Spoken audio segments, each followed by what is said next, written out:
Hey team, welcome back to another incredible episode of the Intentional Agribusiness Leader podcast. This is your host, Mark Jewell, and I am joined again by the lovely Christine Jewell and Mr. John Anderson. Welcome to the show, guys. Hey, we're here to talk about it. We are here to talk about it. Today we're diving into the topic of how do we raise up leaders who lead with you? Stop carrying the load alone. Mm-hmm. Yeah, so I'm going to do the interviewing today. You are. For our team, I'm going to do the interviewing and then just riffing with you guys a little bit. But one of the things that we hear a lot is, how do I feel so alone in this leadership process. Like I'm carrying the weight and I'm trying to bring everybody along. How do I raise up or build up leaders who actually can come alongside me? Yeah. And so, love this conversation. So, let me think about where we want to start with that. What do you think are some of the things that leaders need to look for when they're looking at the people around them? What are some of are there certain characteristics or things that they're looking at, or do you just think, well, everybody can be trained and led up to be a great leader? I just want to start there first. You mean, like, are leaders born or are they made? Yes. Like, what are some of the characteristics? Because you might be looking at a big team, and of course, we want to invest in everybody. I'm just curious, what are some of the things that you look at in people to determine, are they a leader that's going to rise up next to me? Like, is everybody a leader that's going to rise up next to you? Because I think a lot of time is also invested in people who just are not there and are not going to be there for a long time. So I want to get into giving some practical advice and also kind of talk about the different types of people that we will encounter as leaders. Because hopefully you've got the right people on the bus. Mm-hmm. So let's start there. How do you know if you've got the right people on the bus? Well, that's a loaded question, and honestly, a completely different podcast. Okay. We could go deep just on that for hours. And like, how do you identify, whether you've got the right people? Is it and do we get a I don't need a huge unpacking. all the things, but it's like, okay, do they want to be there? Let's just start with that. Do you have people who want to be on your team, or are they there just because they have to be, or feel like they have to be? Is that a fair, John, place to start? Yeah, I think so. Let's start there. So, okay. So let's say you got to have people that want to be, that want to be on the team. Are they doing this for something more than just a paycheck? Yeah. Right? Like, let's not go invest a bunch of time to build leaders out of somebody like, hey, we like them. They show up on time. They're a good employee. They're there doing things and then doing things pretty well, but that doesn't necessarily mean that they're going to be your next champion. So I mean, those are some questions that I would be curious about as I start thinking about what I'm thinking about. If I've got a business unit, and I want to build up leaders around me to help carry the load, to help take this mission to the next level. Probably one of my biggest things is going to be around loyalty. Who are the people that are loyal and who have been? Are you talking about tenure, loyalty to the vision, to the mission? Well, I would say there's got to be some tenure. I mean, I can't be like, hey, you've been around for 10 days and did a good job. Like, you're my champion. Like, you're my right hand. So we're going to roll together, ride or die. That's not... The reason why I'm asking this question, and not to derail, but we do have a lot of companies that are, have maybe 200 employees or 150 employees, and they're saying, okay, we got to start. We got to start with a handful or the first dozen or 20 people or whatever. And so how do we determine who are the ones that we're really going to invest in, right? And that, I think, is a viable question, right? Before we start going into all the tactics, I think it's good to know, okay, this is my good fruit right after the gate that I'm going to really tend to. And while we're also creating a culture of leadership in the entire organization.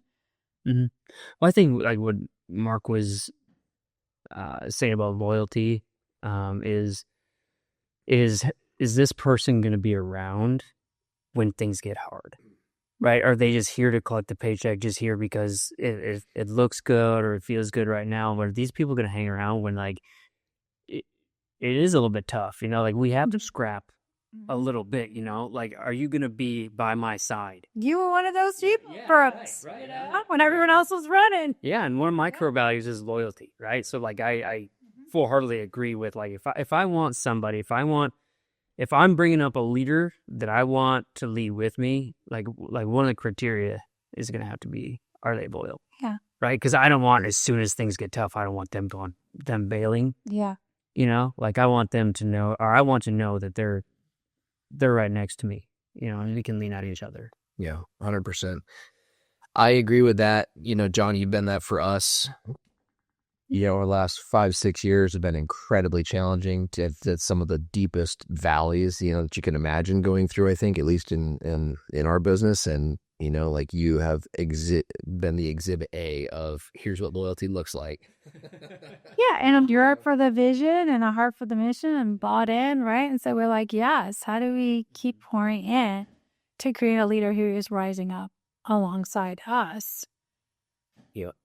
To build other leaders who are going to rise up, right? It's that discipleship, it's the multiplication model, right? But we want to identify. I think sometimes it's what I hear often is they're pouring and they're trying all these things, and sometimes it's not the right people. So it's like, okay, in the landscape that we have, if you have those people, you've got to invest in them. Like, don't just let them sit there, right? So you see people with heart, you see people that are loyal, you see people that have gone through hard seasons. They're hungry, right? They have a desire to want to show up. And the reason, again, why I ask this is because this is where I see companies start. The first place where I see them missing the mark is that they have people that are hungry, that are wanting to grow, that are seeking a challenge, that are saying, what have you got for me? And they're like, I got nothing to challenge you besides go work harder, right? They're not really developing them in their leadership. They just want them to be a good workhorse. Yep. Just go be an awesome thoroughbred for me, I don't know if I'm using the right horse language, but right, you're just saying that. And it's like, yes, they will. And also they're going to want more than just being a hard worker, So when we start to identify, and feel free to add if there's any other things that I was like, hey, if you got these people, like, let's start to really develop them. Yeah. Where are some of the first places that you start? Well, and I have like 5 things that I want to dive into. That before we get into the 5 things, I want to mention what are the we talked about loyalty. Is this someone that I want to roll with, that I'm going to go through the tough times with, that I want to go celebrate on the mountaintops with, etc.? The answer to that's got to be hell yes all the way through. And if it's not a hell yes, then it's a no. Right. So just be super clear. Like if it's not like yes, absolutely, then don't waste your time. Values alignment, I would add as well. Yeah, values. And then what are and it's along with that, like what are their motives? Right? You got somebody who's like, they're brand new, they're 24, and they're super high potential. They've interviewed well, but there's no track record of having gone through anything hard. Well, guess what? Then we probably have to go through a dry season first, right? Before I'm going to really invest. So I can manufacture that. I can give them a tough project, right? And then with minimal direction, but hey, here's what success looks like, and then let them go work on that. I can start to manufacture that to help build that person faster. That just takes intention, right? It takes time, to do that. And since we're talking about like, hey, who are the people I'm going to raise up these leaders to go with me, to go to the next level, to take this company from 10 million to 100 million or whatever whatever the case may be. It's like, man, like, yeah, they got to be loyal. We got to have values alignment. We got to like the same, like they got to be bought into the vision of what I'm going to build with this thing and where we're going to take it and how we're going to change the world with the business, whatever the case may be.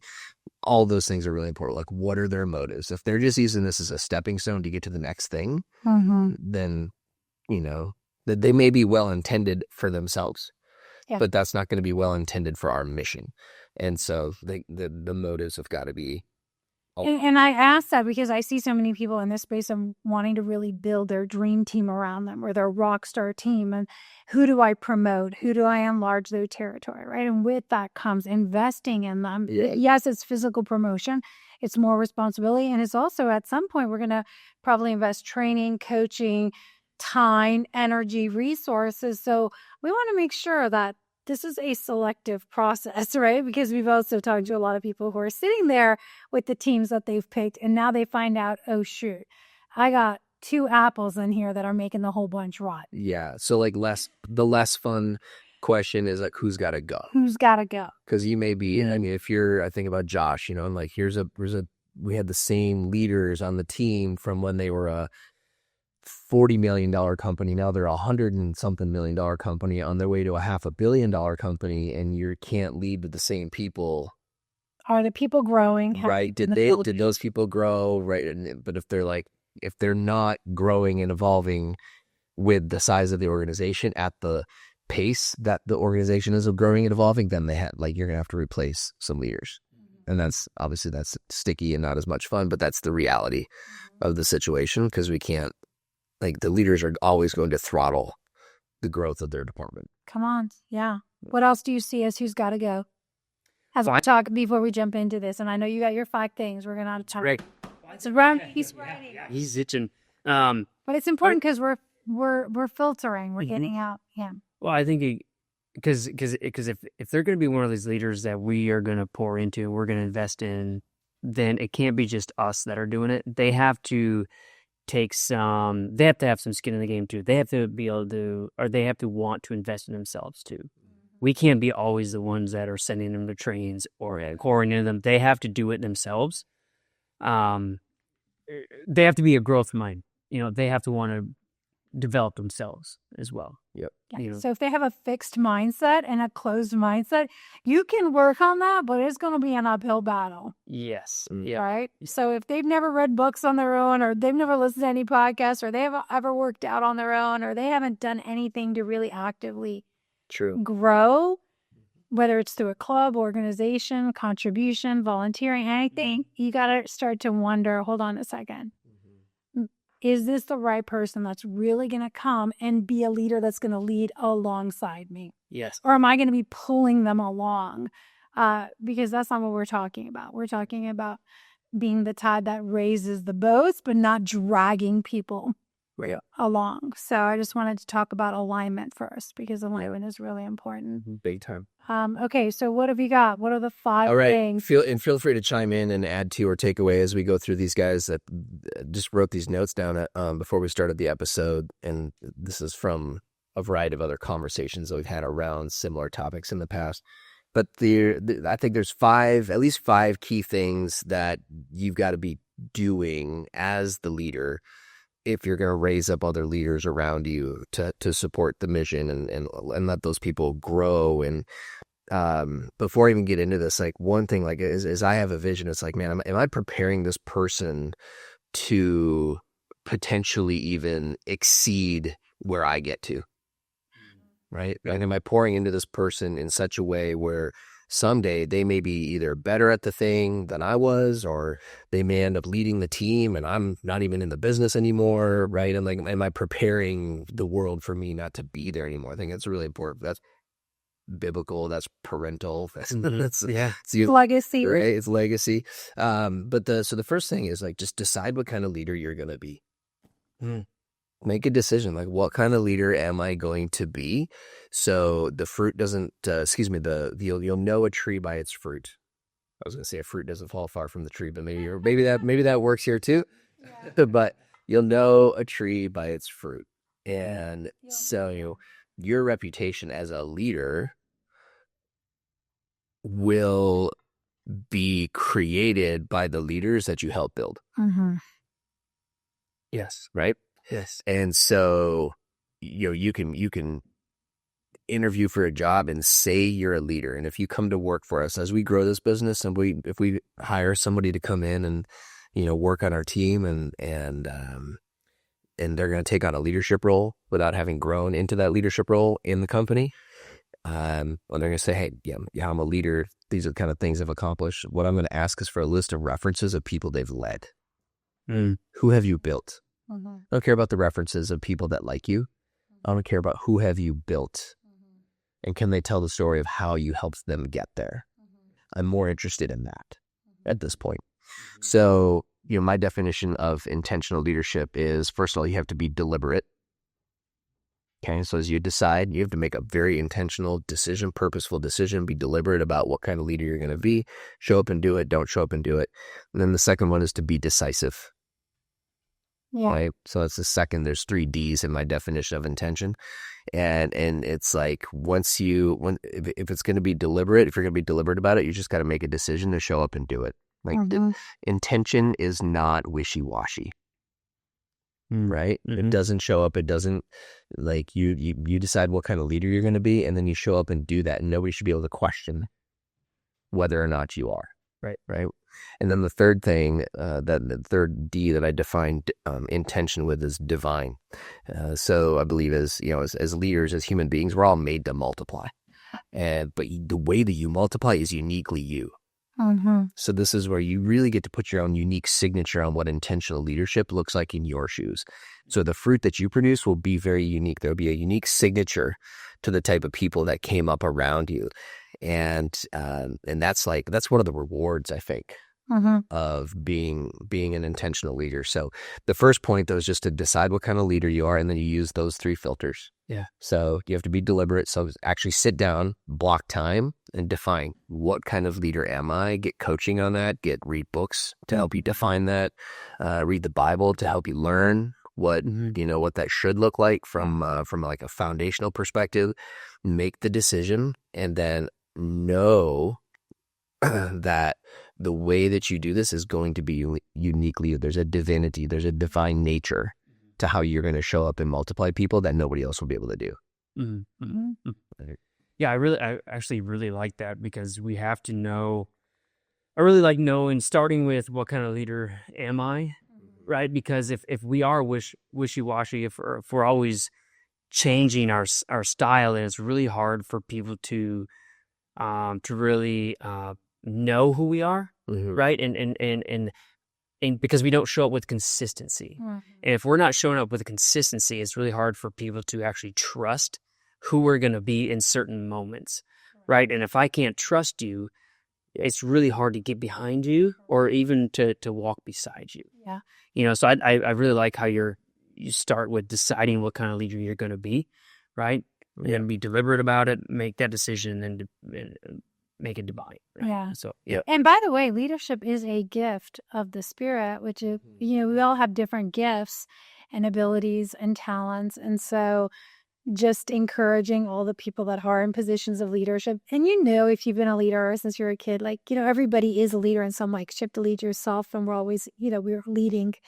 But the gift of leadership, the ability to lead others well and to do it in your unique way, that is a signature. That is the way that is specifically designed just for you. The way you lead is very different than the way I lead. It's very different from the way you lead. And so this isn't about trying to emulate anyone else. We can look to some of the greats, I love John Maxwell. He's kind of like an OG all-time great for me. Yeah. And I take so much. And at the end of the day, we have to remember to make it our own, right? And do it in the way that is authentic to us, because it's exhausting to try to lead like somebody else, right? Exactly. Yeah, exactly. Yeah. Yes. Quick interruption to the podcast here. Listen, at the end of the day, most of you have been through some sort of training and development. If you're listening to this podcast, you're probably interested in personal and or professional development. And here's the reality. In the corporate space, most of it's bad. Let's be honest. Most of it has been a death by PowerPoint situation that really doesn't progress you, your team. It doesn't move the needle. It's not aligned to business priorities. That is why I really am asking you to take a look at the Thriving Leader program. In the show notes below, go to the link and click through to our Thriving Leader website. The Thriving Leader was designed with the learner in mind. Adult learners today don't need another death by PowerPoint situation. They don't want to waste their time going to a training, being at an event that doesn't actually get them the results and that isn't actually relevant to where they are in life. The 3 biggest challenges that leaders have today are time management, stress, and work-life balance. The Thriving Leader works to solve those and so many more things. Click on in the link in the show notes, learn about the Thriving Leader, and join us at an upcoming public event and see what it's all about. We believe that today's leaders hold a moral obligation to create environments within which their people can thrive. Whether you're the one leader on your team or whether you're the leader of 10, 20, or more, It's time to see what you can do to create an environment within which you and others can truly, truly thrive. 6 months from now, a year from now, 18 months from now, the time will have gone by. The question I have for you is, during that time frame, are you surviving or are you thriving? Click the link today. Okay, number 2. Okay, number 2 is just to know your process, right? I mean, if you really look at those people who have developed a lot of leaders over time, they have a repeatable, dependable, duplicatable process that you can almost put on repeat. Take Maxwell as an example. What did Maxwell's written? How many dozen books? I don't know. What's his process? He gets up and he writes for 30 minutes every day. Yeah. That's, I mean, and I know I'm sure there's other things that he does, right? But I know that that's one thing. Like on repeat, he gets up and he writes. And then as a result of that, he's produced dozens and dozens of books and been on hundreds and thousands of podcasts and interviews, and hours of content has been created with him, about him. People have been, certified in his methodology, right? So the discipleship model has been implemented as a result of that. So that's big, right? That's, almost none of us are going to experience that level of influence in our lifetime. But, if you can take this down, and we talked about this in a previous episode not long ago, where we talked about the 4 levels of taking taking an employee from the babysitting phase where they're just in the very beginning through the referee phase where it's like, do this, don't do that, right? You're kind of watching. They get a little bit more freedom. You're telling them what to do, what not to do. But then you have to graduate them to the coaching phase where now I'm watching them do it. And then we're in coaching as we're getting feedback and positive results, negative results, but we coach through the process. And then the final phase is the partnership phase where that person is like, I don't worry about John. Like we can send John Anderson go run Thriving Leader on his own. We don't need to be there. Yeah. Right. We're there. Like that's that. But now that's a partner and I can trust him to do it. I'm not worried about it. Like, that can happen. It can happen at a high level. We're in a partnership phase. We can always coach each other. Right. There's always, but that's part of partnership, right? Is being at that. So that's an example of a process to know like what is your process for taking leaders from where they are to where they get to be. And I remember this example has been coming up all day in my head, so I have to share it. When I was in 10th grade, I had biology, right? 10th grade biology, and Mr. Munson was the teacher. And I always remember in the beginning of the semester, he talked about spoon feeding. He's like, in the beginning of the semester, I'm going to spoon feed you all the information. I'm going to give it to you exactly what you need to know. I'm going to spoon, and then little by little, I'm going to teach you how to feed yourself. And by the end of the semester, you knew how to go find the answers without being spoon-fed the answers. That's cool. Great example. And I think about that from a teaching perspective. Like more leaders need to know, like, what is your process to go from spoon-feeding your team when they're new to to get them to a point where they can feed themselves, right? And you're truly in partnership. Mm-hmm. Yeah. What percentage of people, honestly, if you were to go, okay, across the board, we've coached a lot of people, coached a lot of teams. What percentage of people that you've worked with do you think actually have a process? It's one thing to know your process. That's good, but do you even have a process? Because this one comes up a lot. So for me, the question becomes, I think everyone has a process. But is it intentional? Yeah, everyone has a process, but they don't realize it is a dysfunctional process. Yes. Or a flavor of the month process. Yes. Right? Yeah, like I read this book, now I'm going to go try that thing. Then I read another book and go try another thing, This is what I'm always plugging the Thriving Leader on here, of course, but what I like, the Thriving Leader, now 150th iteration coming up here in August, is like proven. It's a process. Like you can if you just do these things, yeah, you too, you yourself will become a thriving leader. Yes. Right? Understand these frameworks and implement them in your life. Proven. Right? It's a proven, and it hasn't changed. Like we tweak it, we make it better, we add a module here or there, but the process is the process. Yeah, it's good. Mm-hmm. All right. And you guys do a great job of this. Step 3 is to edify your team. Edify your team. Number 3. Well, hold on. I want to make sure we tidy up number 2, because that's the reason why I asked John the question was Oh, sure. Yeah. awareness of am I aware what are my processes? Like, let me put it down on a piece of paper, because for a lot of people it's in their head, or they haven't taken the time to actually, put an SOP in place or a process or whatever it is, and to audit it, to your point. Is this one that's actually working? Is it actually generating the results we want? Is it flavor of the month? Like, when was the last time we did a process audit? Yeah, it's important. So just wanted to circle back on that. Okay, edify your team. These aren't steps necessarily, but they're lists. And one of those is to edify your team. Edification is the process by which you recognize publicly, the what people are doing. Right, I'm talking them up to customers. I'm talking them up. I remember the very first time, back in the day, this was like, I wasn't even good yet, but I was the guy in the feed management systems, right? And it was a technology company, an ag tech firm, that made software that runs speed mills. And it was my first sales job. Okay.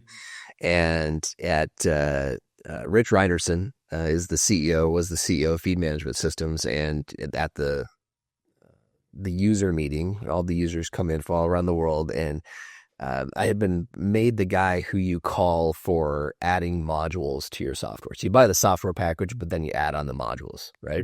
Over time. And then my job was to upsell all these modules. And so I remember seeing my name on the slide, and he's like, so we have all these different things that you can add onto the software, and after talking it all up and how good it's going to be, is like, and if you need to know who to call, Mark Jewell, this is your guy. And it wasn't a good job, it wasn't whatever, but it's like, this is who you call. Yeah. Right. I just remember that felt really cool to know, this is the guy, and he's going to get you squared away, he's going to get you taken care of, and so it felt a little bit like the edification of this is the job, this is why it's important. I'm seen. And this is I felt seen. So help your people feel seen in the role. Good. We like it. Keep it going. All right. Here's the fourth thing. Be in the trenches with them enough to be relevant. I feel like you're very good at this, so talk about it. Yes. Okay. So when I was, I think this relates.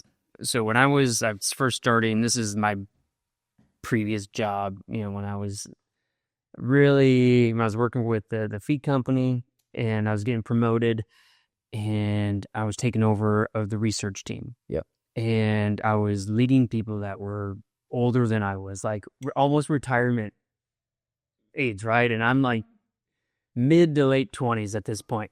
And I asked one of my mentors, really wasn't my boss, but one of my mentors was I asked him, how do I lead somebody that's at this point almost way more than twice that age? Yeah. Right. And the advice that he gave me was sweat with them. So, and I use that to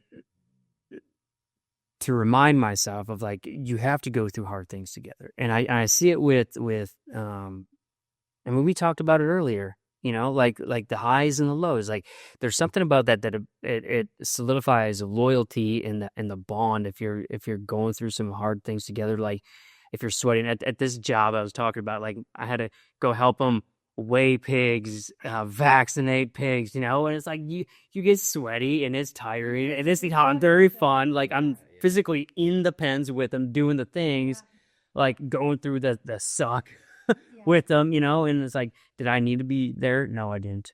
I had plenty of people to do that, but I was there with them. I was going through it with them. And I also, it's funny how, because I think this is so true, because it not only works with people, but it also works with horses.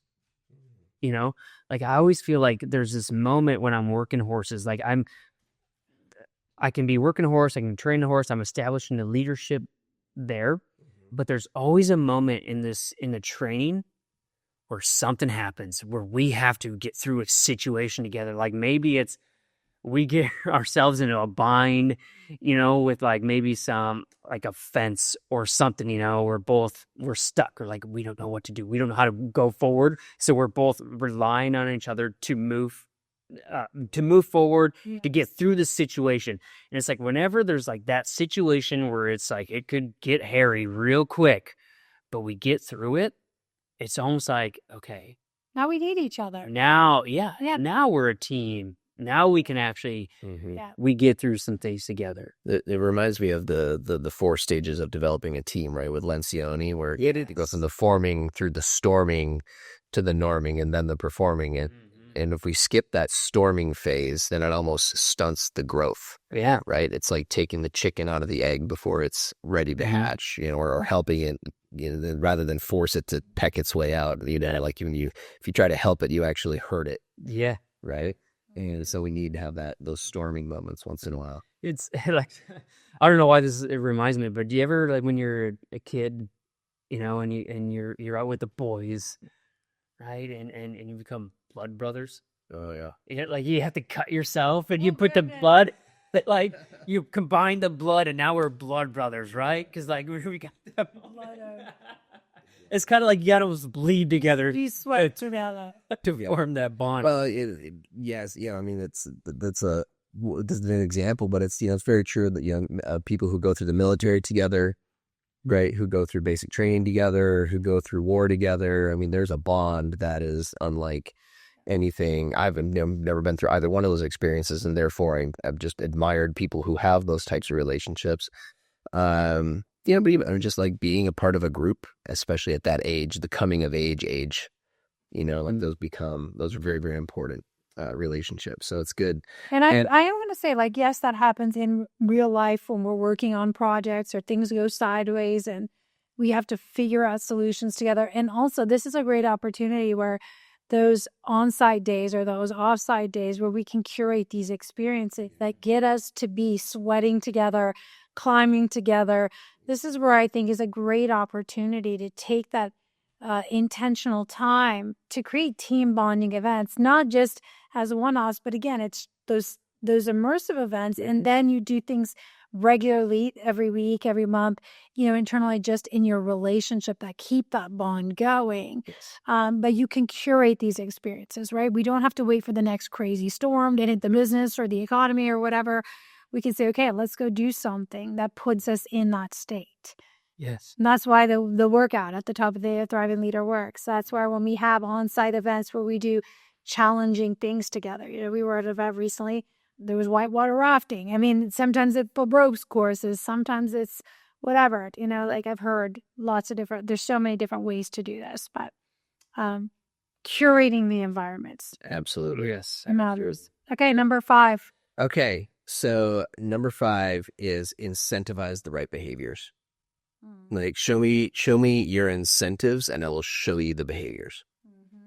And this is easily the most challenging of the 5 because incentives can be weird, and incentives can actually be very different for each individual. So what's important for John is not necessarily what's important for me, is not what's important for Christine. And often incentives will get written based on what the team leader thinks is the most important or what HR thinks is the most important, right?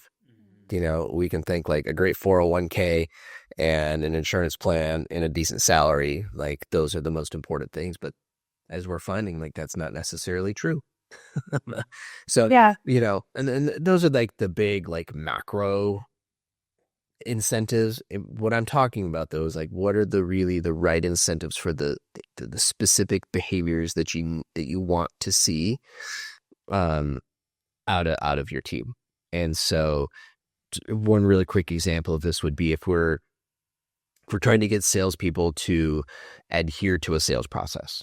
Okay, let's take something super, like a lot of people are coming up right now, like we got to get everybody speaking the same sales language. Okay, we want to hear people speaking the same sales language.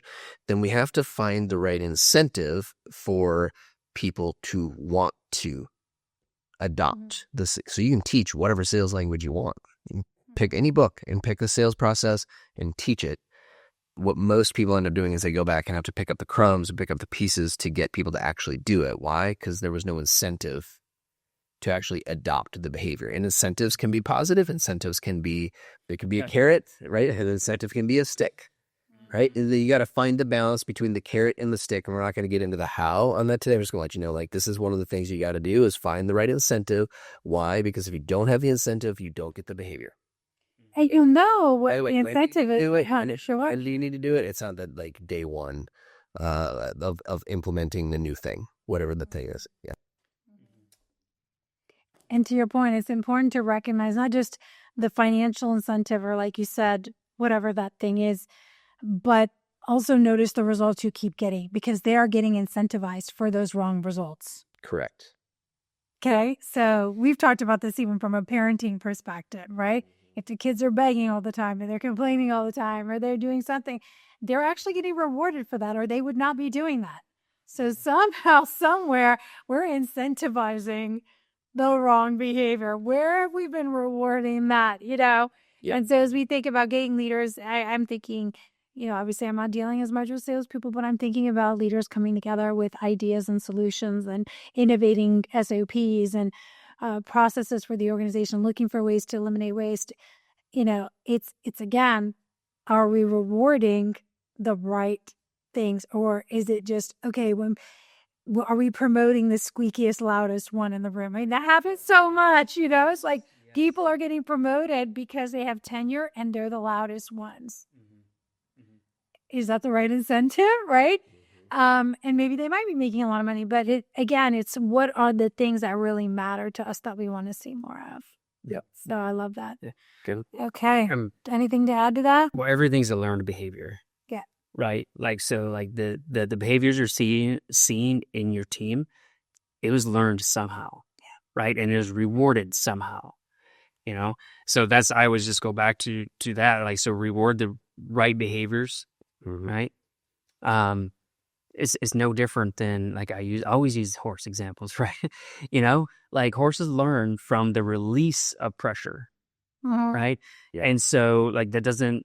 So if I'm trying to get a horse to do something, right? Like let's say run around a round pen a certain direction, right? Mm-hmm. If I release the pressure when it's doing the wrong thing, I've just taught it to do the wrong thing. Yeah. Because that's where it got the release. Yeah. But I don't give up. Like, so what I do if it's going the wrong way, I keep the pressure, right? I may not increase the pressure, it kind of depends on what it takes, right? But I keep the pressure until it figures out that's not the right move. I'm going to do this way. Yeah. And all of a sudden they do it and then I release the pressure and they're like, oh, that was good. That was good. That's what I do, right? Yeah. And then over time, they start to figure out, like, oh, okay, every time I do this, he releases the pressure, and that's their reward. Mm-hmm. That's the reward system. That's the incentive that they're after. Yeah. And then pretty soon now, I've got this horse doing the right thing. Man, I don't think people are that different. No, we're not. Because it's like we're creatures of habit. the lazy way to incent people is to pay more for the behavior. Yes. That's what we typically default to, and that's where I think we've got all these really overinflated salaries that you see in the market today. And those are starting to correct because of what's going on in the economy, because it was the wrong incentive. And so, what you're talking about there is like, man, like, so what is the release, right, of pressure that is given once the person has done the behavior the right way? It's like, man, there's gonna be. I think we should do another podcast. The whole other podcast. Another podcast. Since we're at the end, I just want to note the one thing and bring it back to the beginning. So we talked about the very first thing: decide what kind of leader you are, be deliberate, be decisive, and then you have a divine nature to you. John, in the way that he talks about horse training and what he does with horses, like there's a certain part of him that lights up. Certain part of him that has become a better coach and a better trainer because of the work that he does with horses. And that's something that neither Christine nor I could do. Yeah. That's the divine nature of him as a leader, that he has that unique experience, that unique language, that unique capability. And each of us has our own as well. So I wanted to mention that because, like, in case you didn't get that, you lean into that's your divine. Yes. Yeah.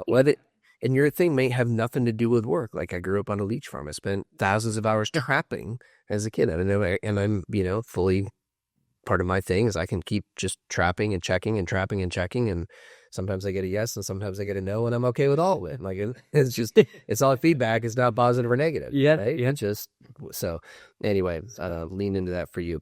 This has been a great episode. Ton of gold in here. Again, should have been 2 episodes, but great job, guys.